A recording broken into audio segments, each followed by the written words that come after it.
Hi everyone, Anthony Fantano here, the internet's busiest music nerd, and it's time for a review of this new Ye album, Bully. Here we have a new record from legendary rapper, songwriter, producer Ye, formerly known as Kanye West, who has returned with a new record, and I have returned to review it. As some of you may already know, I have been on a little bit of a Ye sabbatical and was dodging giving proper critiques of records like Vultures 2, and all the garbage HH cousin sucker songs he's been dropping as of late. Cause for the last few years, Ye has been spiraling out musically and personally, so much so that even some of the most moronic streamers on the planet couldn't continue to pretend it was cool. It seems I once again had a point but was skewered for it anyway, but it wouldn't be the first time. Because, again, not only was Ye making music that was so low effort, shitty, vitriolic, and stupid that it was beyond criticism, but also, and this is the point a lot of idiots missed, if I covered these records seriously in real time, what would even be the intended audience for that? Because Ye's statements and behaviors over the last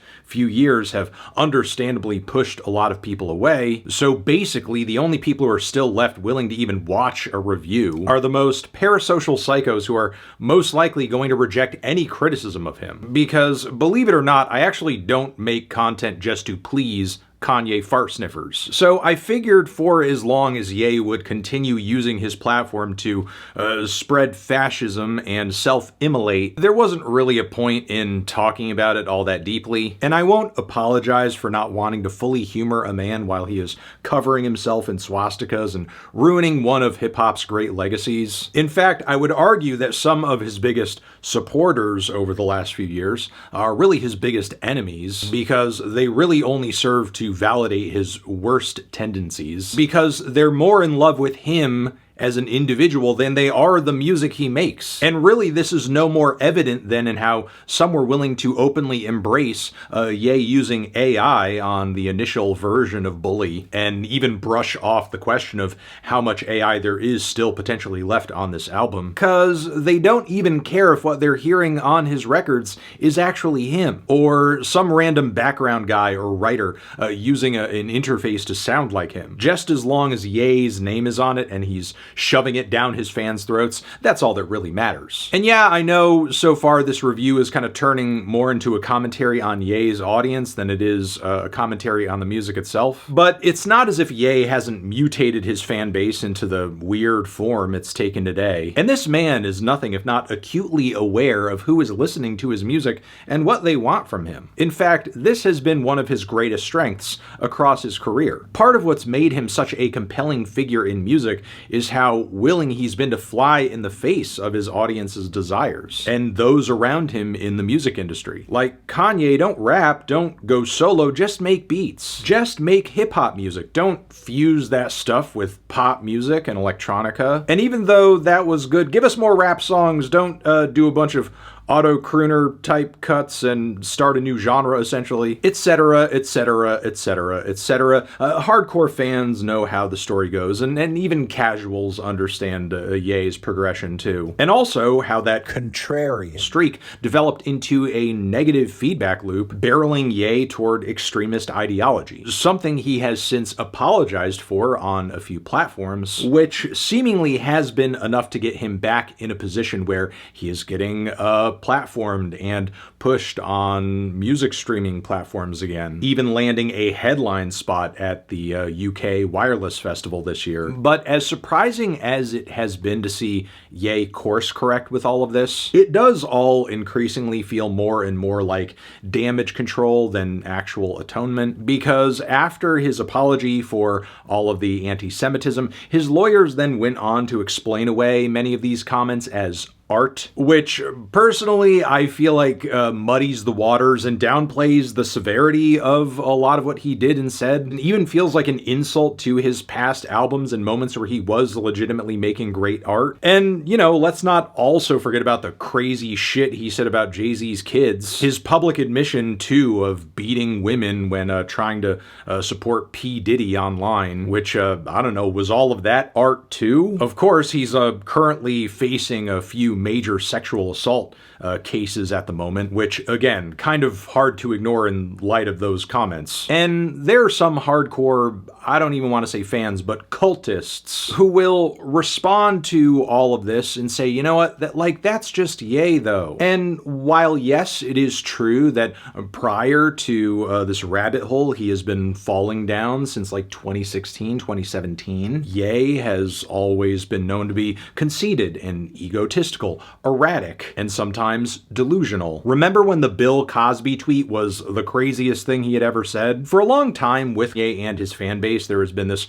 running joke of missing the old Kanye and where is the old Kanye? But everything that's transpired over the last few years has finally given us legitimate cause to miss the Ye of the 2000s, of the early 2010s. And it feels like he's consciously trying to answer that feeling on Bully, a record that's been evolving slowly and messily for about a year now. Many fans heard an initial version of this LP uploaded to YouTube a while back, which apparently featured quite a bit of AI vocals and who knows what else. I'm really not going to get into the hair splitting here in this review of what is real, what isn't with Bully. And even with Ye publicly announcing that there is zero AI on the album, the well has been poisoned, trust has been smashed with anyone who has critical thinking skills. I just hope it's a practice he avoids into the future. What I really want to talk about is the direction Ye is taking this album in and whatever statement he's trying to make with it, as he is typically known for evolving from project to project, focusing on certain production aesthetics,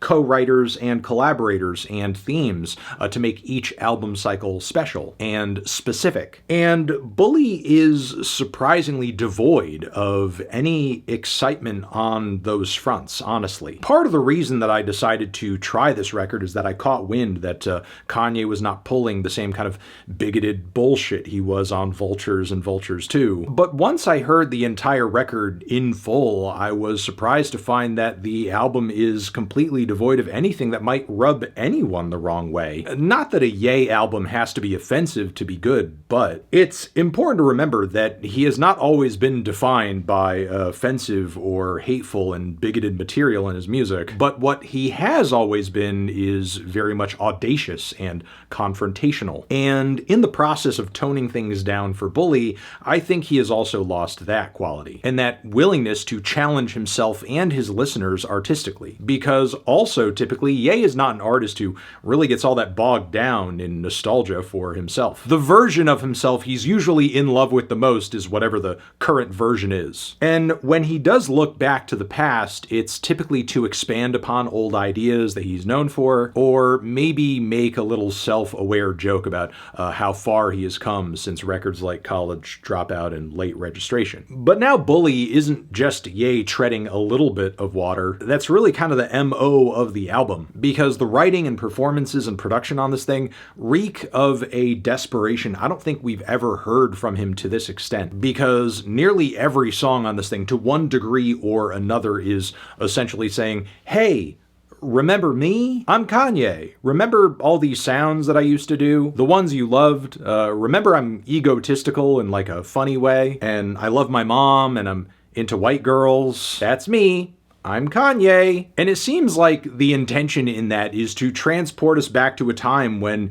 him and his music felt safe, relatable, and most importantly, marketable, as if he's still the underdog he was back in 2004. But honestly, that time is gone. It's not coming back. And there's no forcing it back, no matter how much Ye manages to behave from now into the future. Not to say that he couldn't make better music than this at one point again. He could. But it's going to require a lot more than just like nostalgia and a bunch of beats that call back to Graduation and Life of Pablo and College Dropout and Yeezus to do it. I think Bully also illustrates how much of a reach a great album is for Ye, and Ye alone at this point, because this man is just not much without his rotating cast of eager collaborators who are willing to bend over backwards and do whatever it takes to make another classic record. With each album this guy does, anyone who participates wants to be on what could potentially become like the next monster. And sure, while you do have ride or dies in tow, like Travis Scott, who gives a pretty mid-tier performance on Father, you also have some neat talk box stuff from Andre Troutman, which are a little kitschy, especially on this one track that interpolates Close to You by Carpenters, maybe my least favorite moment on the album. Don Toliver is here and he barely makes a dent. And then you also have Ye essentially using Peso Pluma to do a Latin crossover moment that is laughable at best. Oh yeah, and also CeeLo screaming his head off on the title track of the record in a very unflattering way. So yeah, what crossovers and collabs we do get on this project are not really, all that exciting or great. Not adding to these tracks' quality that much. Meanwhile, songs that are maybe a little bit more nostalgic, go over more smoothly, remind us of artful high points in Ye's past. While they are decent and passable and acceptable listens, they're also kind of scant and don't really reach many, if any, interesting peaks. It's like Ye doesn't have the collaborative juice or star power to kind of bring these tracks to a fully realized state. I will say though, nothing I'm hearing here sounds as shitty and as low effort and as just barely complete as a lot of what we were handed on Donda 2 or Vultures 2. What these tracks are to my ears are as close to done as Ye could get them to be, mostly on his own, whether that is the track King or Punch Drunk, whatever works, and many others. Because I think a lot of these songs, again, they establish themselves pretty well, but ultimately go nowhere fast or fizzle out before they overstay their welcome, because there wasn't really anywhere else interesting for them to go once we reached that point where they might turn a corner or something. And then there's the rapping on the record, which I will say, by usual Ye standards, is not terrible, certainly not as pointless and as underwhelming as many of the riff performances that we received on these very unfinished projects recently, where Ye hadn't even bothered to fill in all of the lyrical gaps yet. So in that sense, he is actually dotting his I's and crossing his T's on Bully. However, the performances on this record are nowhere near as animated or expressive or over the top as he's been on past albums, even Jesus is King, which is for sure not the most glaring problem with this album, but it's a very apparent change, and I read it less as a sign that he's lost it, and another signifier that he is attempting to make a project here that once again feels safe and feels predictable and feels like it's not about to fly off the rails and do anything too nutty. But that is not what made him an interesting artist in the first place.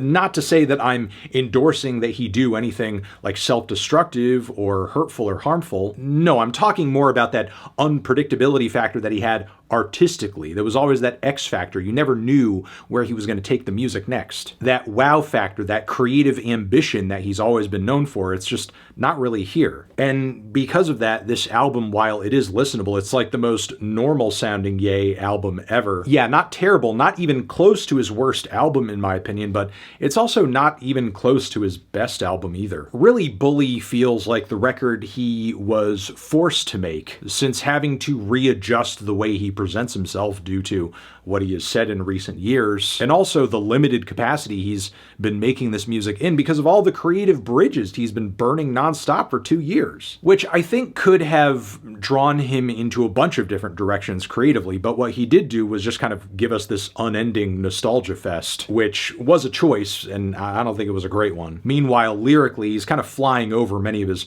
recent controversies like a minefield, though I will say tracks like Highs and Lows do read a little bit like an apology and a desperate ask not to abandon him after putting his audience through everything he did on Vultures 1 and 2. But then also simultaneously on this record, we have bars about how people were switching up on him, as if there have not been real and legitimate reasons for doing that, which is a hard pill to fucking swallow. Very unfortunate, considering that Preacher Man, I think, does have one of the better vocal performances, and beats, too, from Ye. Definitely more conviction on that one than many tracks on this album. So while, yeah, I think ultimately Bully is okay, I can't really ignore how annoyingly self-referential this record is for him. Not to mention that it comes across like an act of manipulation on some level. A really cynical and shitty way of using all of these amazing, groundbreaking ideas that he's been known for years, and then employing them to bandage up all of these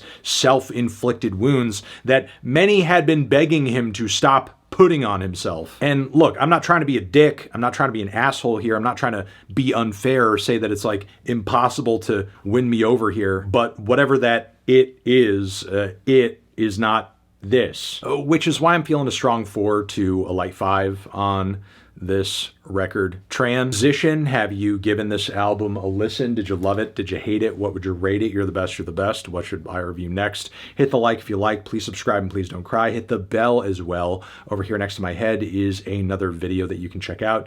Hit that up or a link to subscribe to the channel. Anthony Fantano, yay. Heh.